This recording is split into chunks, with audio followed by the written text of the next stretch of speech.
Hello，大家好，我阿東啊，我今日咧嚟到珠海斗門湖心路時代都會大景啊！呢個時代都會大景，我依家咧就喺呢個小區嘅園林入邊。好多人話咧，就係呢個時代都會大景，佢點解降價降得咁犀利嚇？有啲問題咧唔可以講得好清楚啊，同大家講下呢個問題啦。第一個就係人車唔分流啦，第二個咧就係本身嘅樓宇咧。佢設計咧，成個設計咧就舊咗啲啊嚇。雖然咧叫時代都會大景嚇，你睇下時代咧佢係掛名嘅嚇，可能有啲銷售或者經紀佢都唔清楚嘅。呢個發展商咧，佢嘅用地單位咧叫珠海中港房地產有限公司啊嚇，所以咧呢個係掛名嘅一個時代樓盤嚟嘅嚇。雖然叫時代，但係唔係時代嘅。你睇下佢嘅物業咧，都係用萬科嘅物業嚟嘅。咁佢依家賣緊嘅8座同埋6座咧，8座同埋6座咧個樓距咧其實好闊嘅，喺湖心路嚟講咧係比較闊嘅啊。但係喺湖心路咧有一個令人頭痛嘅問題，就係供應量可以話好比較惠州化。呢個湖心路一條路左右兩邊大細樓盤，我計過差唔多有20個供應量非常之大，所以話佢惠州化。我相信後期咧，你隨着呢個時代都會大景，隔離嗰啲樓盤咧，通通全部都會降價，所以一樣㗎，因為佢降咗價有銷量，咁其他樓盤都會照做啊嘛。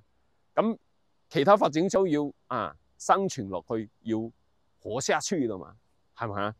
所以咧呢個就係湖心路嘅供應量一個問題，就係你買咗呢度咧，你就唔好指意話佢賺錢。你有可能你入手咗呢度咧，入手可能就食錢噶啦，你就唔好指意話佢會賺錢啊，唔好食錢就好啊。可能你要達到唔好食錢呢個問題咧，都比較難啊，都比較難。所以咧買呢度一定要睇清楚啊。不過呢度咧，我今日咧過嚟睇啊，好多本地人咧很多本地人都過嚟呢度睇啊。你雖然佢設計係舊啲，但係你咪當住佢係二手樓咁樣買咯。佢始終都係一手樓啊嘛。呢度其實都有人入住嘅。呢個位置咧就好過好多偏遠嘅一個鎮區啊。咁喺湖心路呢度去海生城又近啦，上呢個鄉下一大橋又近啲啦，係咪？所以佢嘅交通位置喺呢度啦。呢個樓盤咧，好多人宣傳話7000幾啊，幾錢，其實唔係7000幾啊。2樓3樓嗰啲低樓層嘅發展商經紀或者中介整幾套平平地嘅吸引你過嚟。其實如果係中間樓層或者高樓層咧，大多數都係8000幾嘅。所以咧我哋唔好俾人忽悠啦，係咪？所以咧我哋要睇清楚嚟呢度睇又好，佢其他樓盤睇又好，我哋一定要了解佢嘅優缺點，因為我哋作為銷售啲同行咧，哇！呢度好平啊，佢嗱聲過嚟買啊。對面咧12000-123，呢度咧7000幾。咁你要實質嘅一個對比綜合嘅對比之後，你再覺得適合你嘅樓盤，然之後再去落手，係咪？一定要睇清楚啊！特別係樓盤嘅一個不利因素啊，係咪？咁我哋依家咧就上去睇下佢嘅嗰啲示範單位。老實講佢呢度啲設計咧唔實用㗎，唔實用嘅，所以咧你都要綜合呢個戶型嘅設計啦、價錢啊，綜合去睇咯。但係我覺得呢度咧始終咧係平嘅。我哋依家上去睇下。依家咧就喺呢個時代都會大景嘅一個8座呢度係11樓嚟嘅。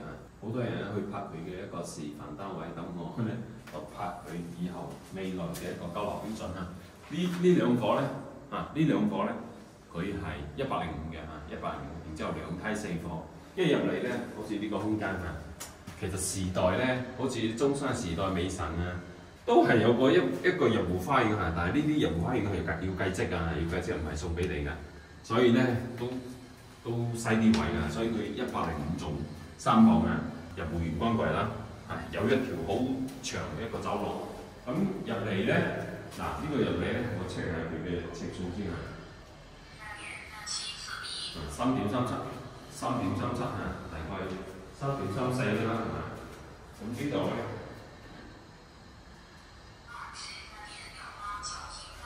哇！呢個廳好大23.668。嗱，就係呢度餐廳啦、客廳，我哋先睇下佢嘅一個廚房先嚟。呢啲咧都係牆嚟嘅。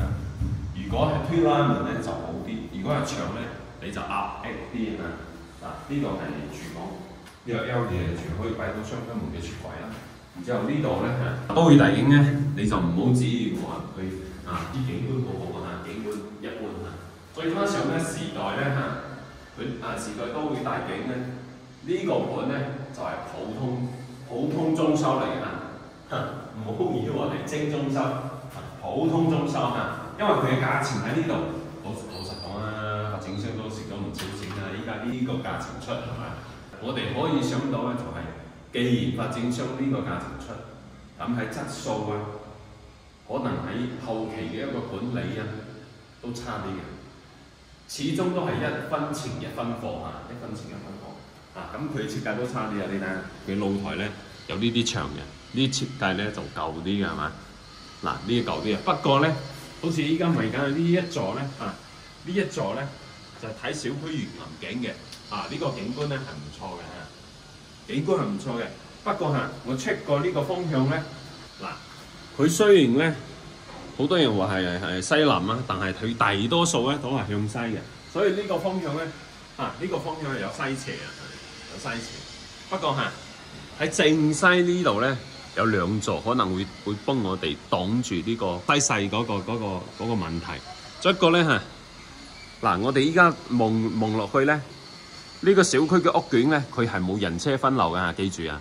因為喺湖心路大多數樓盤咧，佢大多數樓盤佢都係人車分流，只有呢個樓盤咧佢就冇人車分流嘅。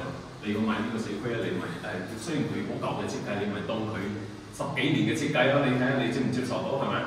然之後佢依家用緊嘅就係萬科物業，唔係時代物業。佢呢個時代雖然係叫時代都會大景，但係呢個盤咧唔係真正屬於時代嘅，係一個珠海本地嘅發展商掛名嘅掛名要明白唔好以為我相信有好多經紀或者銷售呢啲問題佢哋都唔知道嘅掛名呢一個樓盤嚟。呢個房咧係最細嘅一個房嚟嘅，2.26呢個房好細5.3個平方。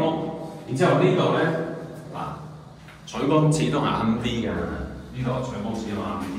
咁再往裏面呢個房就大啲啦，105老實講係50平嘅呢個，2.62。8.3個平方。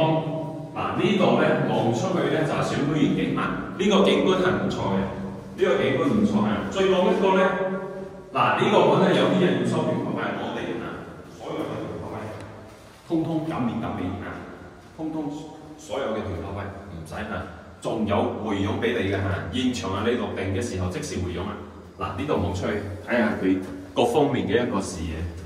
咁再過嚟呢度就係珠陽嗰條位置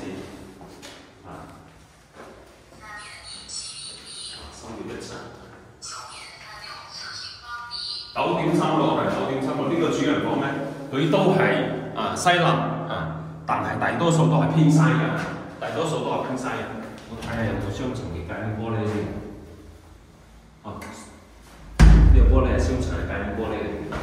我哋依家咧再過去睇下，嗰邊仲有一個98平方，然之後南北通透嘅一個戶型喺另外一邊呢邊咧就係兩伙98平方要南北通透嘅兩邊不過呢個東門咧，東邊咧佢就有呢個防火門。如果係西邊呢度西邊呢度咧就冇防火門嘅，冇防火門嘅。一入嚟到時有一個入門關，左手邊咧就係一個廁所嚟嘅。呢個係廁所佢依家呢度咧都做得七七八八嘅都係準現樓嘅就差啲手尾，所以咧呢個盤係絕對係冇爛尾嘅一個問題。我 check 呢個客廳先3.34啦，呢度3.34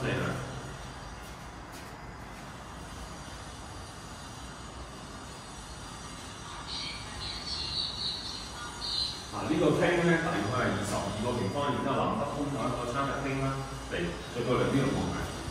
好多人咧就將呢個盤咧對面嗰個工商會對比，其實冇得比㗎，大佬點比啊？人哋嗰個工商會咧，佢嘅質素啊，佢嘅交流標準啊，始終係高啲。我哋呢度咧，佢始終都係比較普通嘅比較普通嘅。呢度望出去咧就係、好多農地啦，呢個係湖心路啲樓盤嘅一個現狀嚟嘅。老實講因為湖心路咧大細嘅樓盤咧有10幾個呢條路計算落去，所以你可想而知，你唔好以為你嚟呢個湖心路呢個投資有咩以後有咩錢賺冇錢賺老實講發展商識過你係咪？如果係賺錢方面。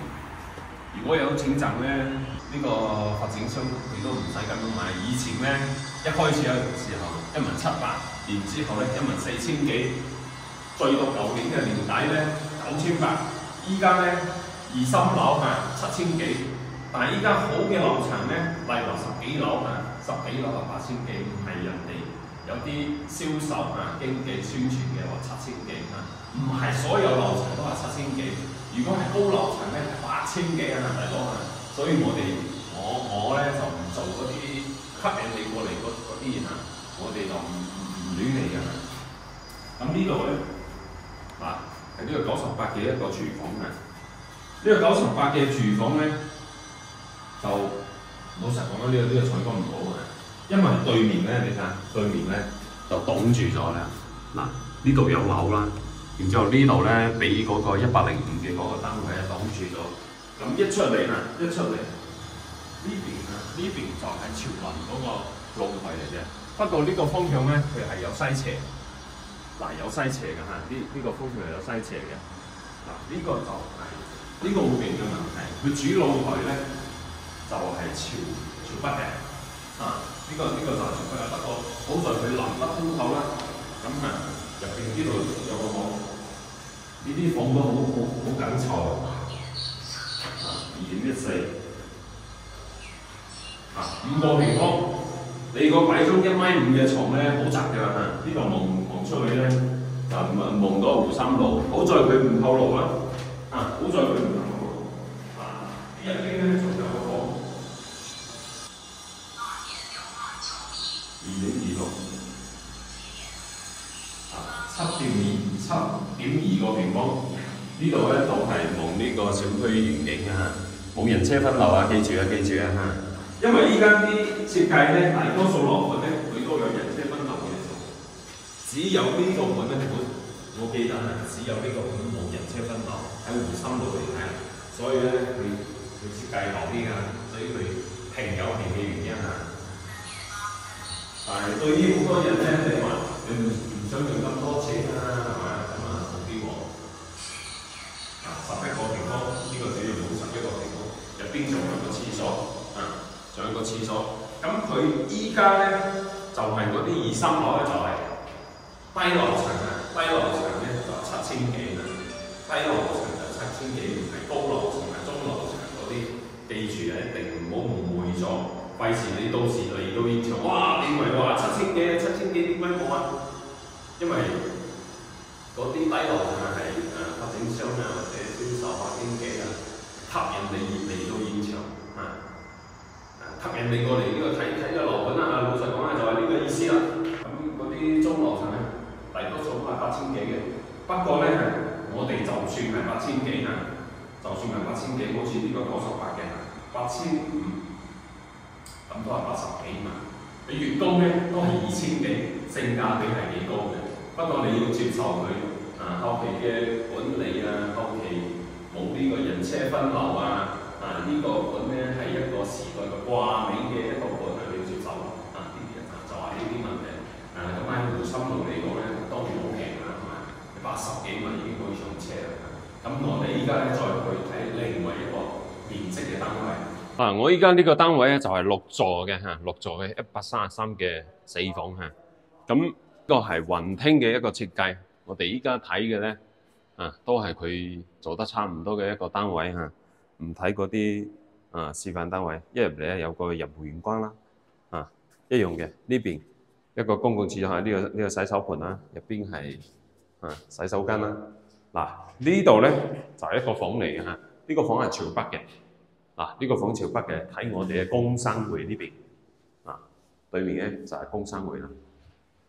咁當然啦，睇呢個盤咧就係因為性價比高，然之後先嚟嘅嚇，好多本地人啊、外地人啊嚇，4.56，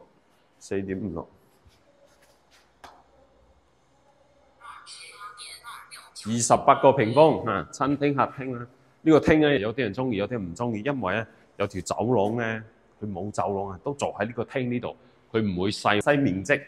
咁呢邊咧就係個廚房嚟嘅嚇，呢個廚房好闊啊，133嘅廚房，哇！呢個廚房夠闊啊，夠細闊啊。然之後呢邊咧就係朝南嘅嚇，望呢個小區嘅嗰個園林景嚇，望小區嘅園林景。咁我哋再出嚟嚇，呢邊就係西南嚇，呢一座咧就偏南多啲嚇，偏南多啲。然之後睇小區園景啦，我睇下呢個有幾闊先嚇，5.8。然之後呢邊咧9.5平方。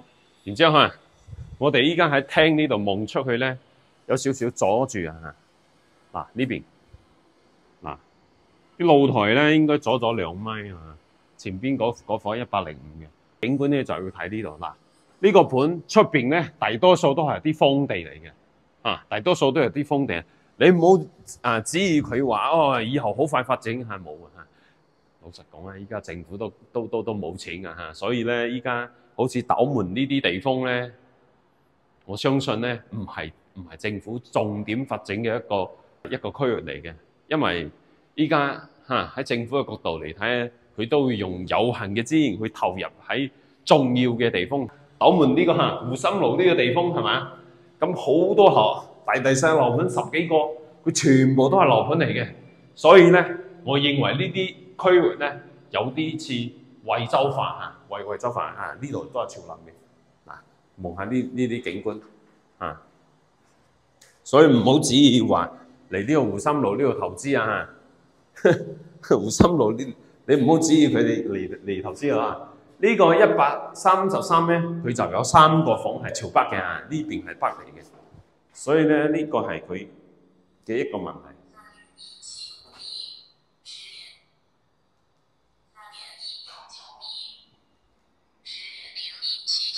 10個平方，呢2個房差唔多大嘅呢2個房都係睇湖心路呢邊嘅。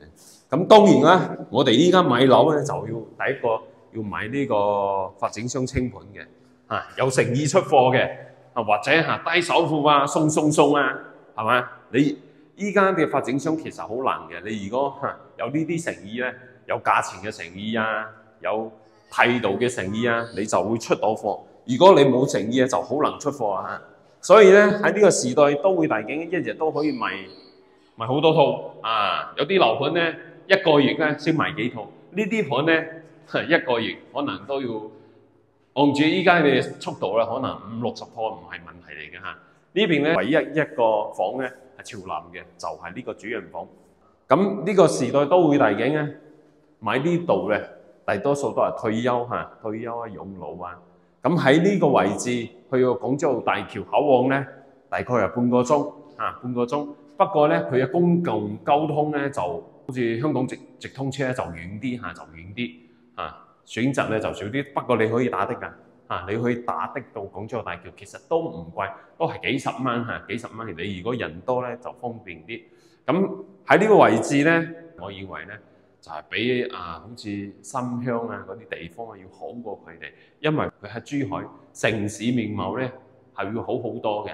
不過雖然價錢平，但係呢啲地方始終佢嘅供應量好似惠州咁你睇下呢個地方隔離又係樓盤，前邊又係樓盤，馬路對面又係樓盤，身後又係樓盤，全部都係樓盤，供應量太多，所以咧唔好指意投資以後賺錢你唔好諗你可以諗嘅係咩你買咗呢度，你就諗住反正我都唔賺錢啊，你食就食啊，冇所謂啊，你帶住呢個心態嚟呢個湖心路呢個買樓先得。如果你帶住哇，我唔要食錢啊，唔要點樣啊，我要賺錢啊，你唔好買啊，你要租樓算嘅啊。呢個就係湖心路嘅供應量形成咗呢個情況，係嘛？咁我哋呢個盤咧一樣嘅嚇，有回贈呢個嚇落定回贈35000，然之後咧冇任何嘅嗰個團購費嚇。咁呢集視頻就到呢度，而家大家中意嘅朋友可以分享出去俾你朋友知道嚇，拜拜。